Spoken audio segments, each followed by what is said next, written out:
अस्सलाम वालेकुम friends, world wide information में आप सबको वेलकम।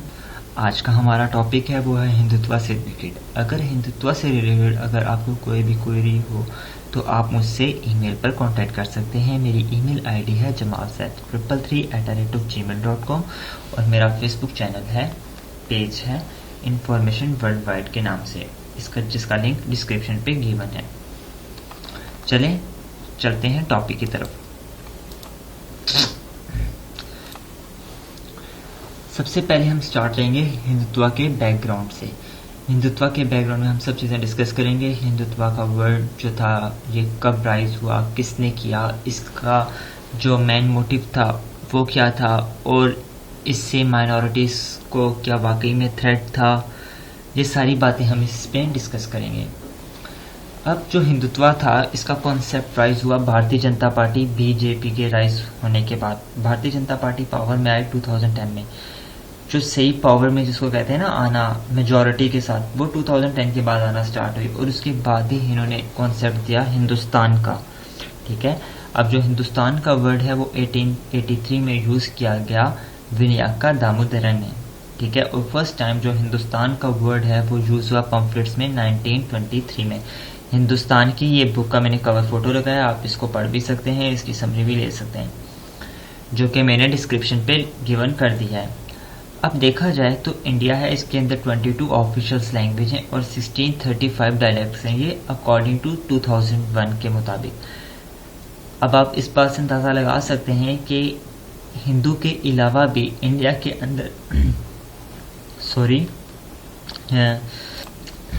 हिंदू के अलावा इसके इंडिया के अंदर और कितने माइनॉरिटीज़ रह रहे हैं।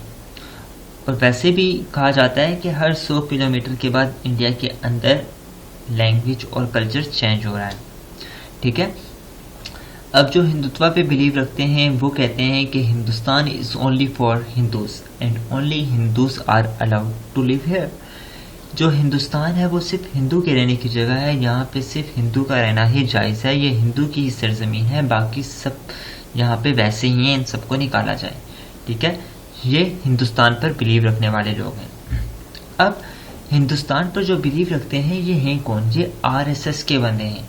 आरएसएस जो है ये मुस्लिम माइनॉरिटीज़ के, ये सबके खिलाफ है, जितनी भी माइनॉरिटीज़ वहाँ पे रह रही हैं, मुस्लिम, सिख्स, जैन, सबके खिलाफ है ये।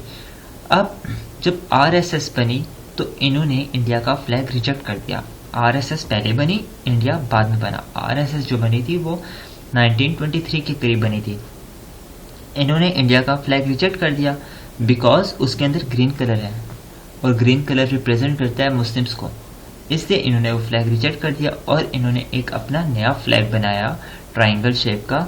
ये मैंने उसकी पिक्चर भी डाल दी है, येलो कलर का, और जो सिर्फ हिंदू को डोनेट करता है कि ये सिर्फ हिंदू के रहने की जगह है।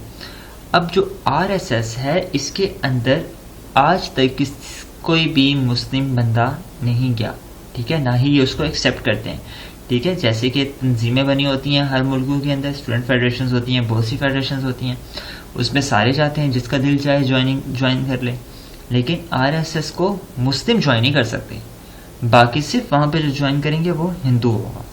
ठीक है, अब जब ऑथ सेरेमनी होती है, ऑथ टेकिंग सेरेमनी होती है आरएसएस की, तो वो उसके अंदर ये लफ्ज़ चूज़ करते हैं proper, we will try our best to make India as a Hindu nation and even we will give our life for this effort। Sorry, ये वर्ड गिव नहीं है, गिव है, ग्रामर मिस्टेक हो गई। कि अब इसके कहने का मतलब यह है कि हम इंडिया को एक हिंदू नेशन बनाएंगे, इसके लिए अगर हमें अपनी जान भी देनी पड़ी तो हम देंगे। बाज़ दफ़ा कहा जाता है कि जो आरएसएस है ये इंस्पायर है इटली के फाशिस्ट पार्टी पर्सन से, मोसिलिनी से। ठीक है, क्योंकि जो उस पार्टी का ड्रेस था इटली की और आरएसएस की पार्टी का ड्रेस था वो काफ़ी ड्रेस मिलता जुलता है, कैप, ब्लैक, येलो निकर, वही दोनों का था सेम, तो इसलिए कहा जाता है कि इनका ड्रेस जो मिलता है, इसलिए कहते हैं कि ये उनसे काफ़ी इंस्पायर है। अच्छा, अब मैं आपको बताता हूँ कि इनकी फॉर्मेशन क्या है। आरएसएस बनी थी 1925 में।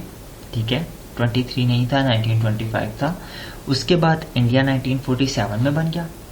आरएसएस जब 1925 में बनी तो इन्होंने इंडिया का फ्लैग रिजेक्ट कर दिया। इंडिया बाद में बना, इसका फ्लैग ये था, इसमें ग्रीन कलर था, इस वजह से इन्होंने रिजेक्ट कर दिया कि ये मुस्लिम्स को शो करता है कि ये मुस्लिम के रहने की जगह भी है, इसलिए इन्होंने रिजेक्ट कर दिया।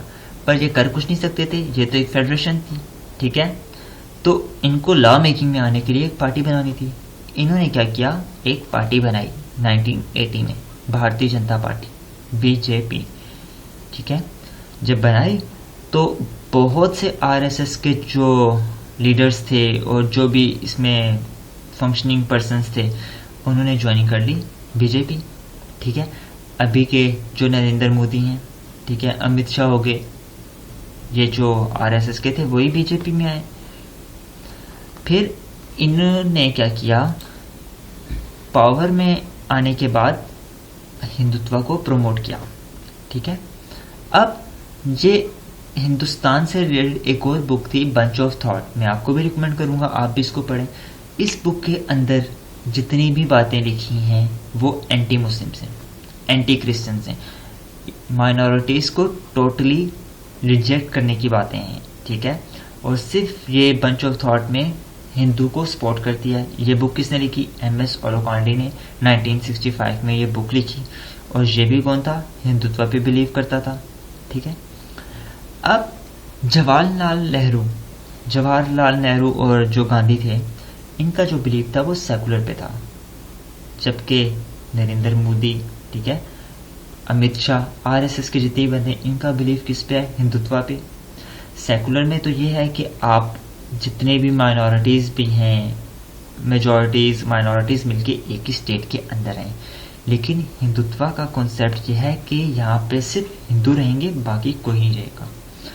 अब जो हिंदू नेशनलिस्ट हैं, ये कहाँ से निकली, आरएसएस से निकली, ठीक है। और आरएसएस ने ये आइडिया कहाँ से लिया, हिंदुत्व बुक से लिया।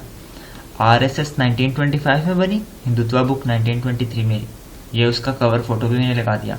इस बुक के अंदर मेंशन है कि जितनी भी रिलीजन यहाँ पे एग्जिस्ट कर रहे हैं वो एक इन्वेडर है, सेकेंडरी सिटीजन है, सिर्फ सिवाय हिंदू के। हिंदू एक प्राइमरी सिटीजन है और उसी को यहाँ रहने का हक है।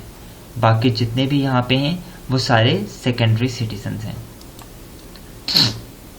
अब जो हिंदुत्व पे बिलीव रखते हैं, उनका ये कहना है कि जो मुस्लिम्स और हिंदू हैं वो एक साथ नहीं रह सकते, ठीक है। जब एक साथ रहेंगे तो ये एक ग्रेट नेशन ही बनेगा।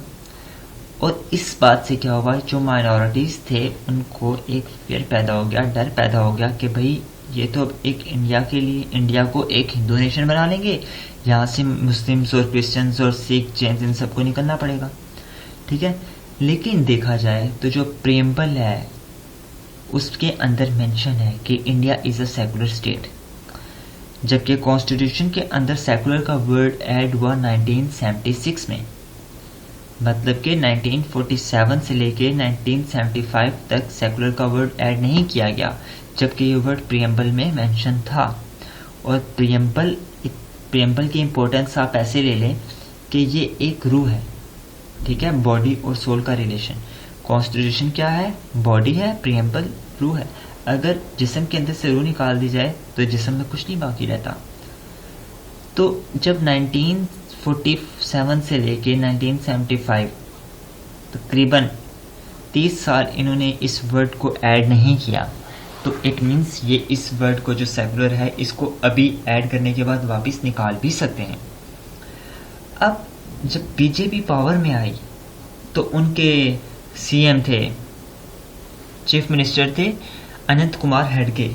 उन्होंने एक वर्ड यूज़ किया स्पीच में, कहा we are here to change the constitution, ठीक है। ये मैंने उसकी पिक्चर भी लगा दी, आप इसको गूगल पे सर्च भी कर सकते हैं।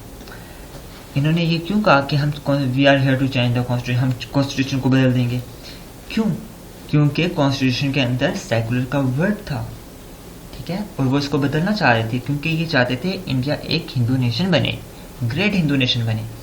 फिर सीएम थे यूपी के, इन्होंने कहा हिंदू और मुस्लिम ये एक अलग सेपरेट आइडेंटिटी है, ये एक साथ नहीं रह सकती, ठीक है। इस बात से क्या माइनॉरिटीज़ जो थे इंडिया के अंदर वो इग्नोर हो रहे हैं या नहीं?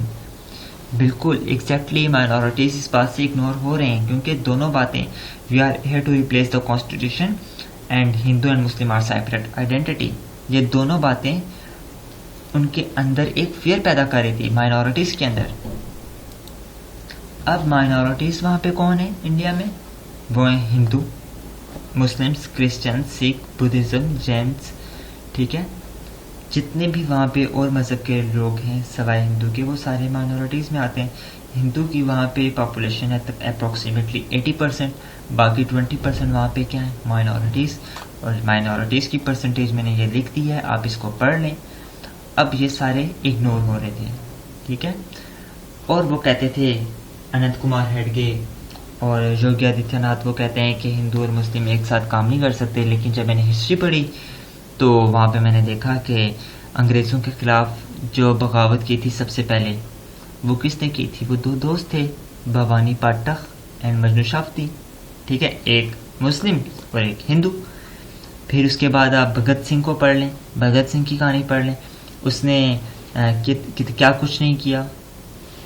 तो एक कहानी में सुना भी देता हूँ आपकी। भगत सिंह जब सेंट्रल लेजिस्लेचर असेंबली में बम फोड़ा तो उनसे जज ने कहा, सुप्रीम कोर्ट के जज ने कहा, भगत तुमने कभी मुगल के खिलाफ तो उनकी सेंट्रल लेजिस्लेचर असेंबली में तो बम नहीं फोड़ा, तो आज तुम हमारे खिलाफ यहाँ पे ये कर रहे हो।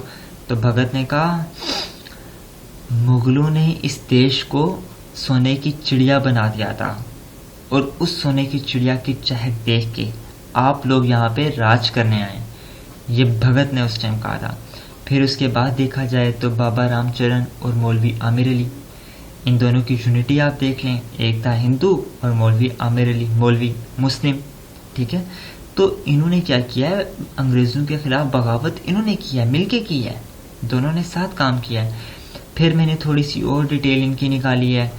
महाराजा प्रताप सिंह, जिनके कमांडर का नाम क्या था? हाकिम खान। फिर टीपू सुल्तान, उनके कमांडर का नाम क्या था? रंगा। मुस्लिम जो थे हिंदू के साथ थे, हिंदू मुस्लिम के साथ होते थे। अकबर के कमांडर का नाम क्या था? मान सिंह। शिवाजी छत्रपति के कमांडर का नाम क्या था? इब्राहिम खान। नाना साहेब पेशवा के कमांडर का नाम क्या था? अजीमुल्ला खान। तो हिंदू और मुस्लिम सेपरेट आइडेंटिटी नहीं है। ये जो अंग्रेज़ों के खिलाफ जिन्होंने 500 साल स्ट्रगल की, वो हिंदू और मुस्लिम ने मिलकर काम किया है। अब जो हिंदुत्व राइज हो रहा है, इससे एक माइनॉरिटीज़ का टोटली फियर बनता है, और वो इससे इसीलिए चाहते हैं कि ये एक ग्रेट हिंदू नेशन ना बने, ठीक है। इंडिया को वो सेकुलर स्टेट ही चाहते हैं। आज के टॉपिक में हमने ये सब डिस्कस किया, ठीक है। अगर इससे कोई भी क्वेरी हो तो आप ईमेल में एड्रेस कर सकते हैं मुझसे। आप इस चैनल को सब्सक्राइब करें, लाइक बटन को प्रेस करें और बेल को ज़रूर प्रेस करें, ताकि आने वाली वीडियो आपको टाइम पर मिल सके। Thank you for watching.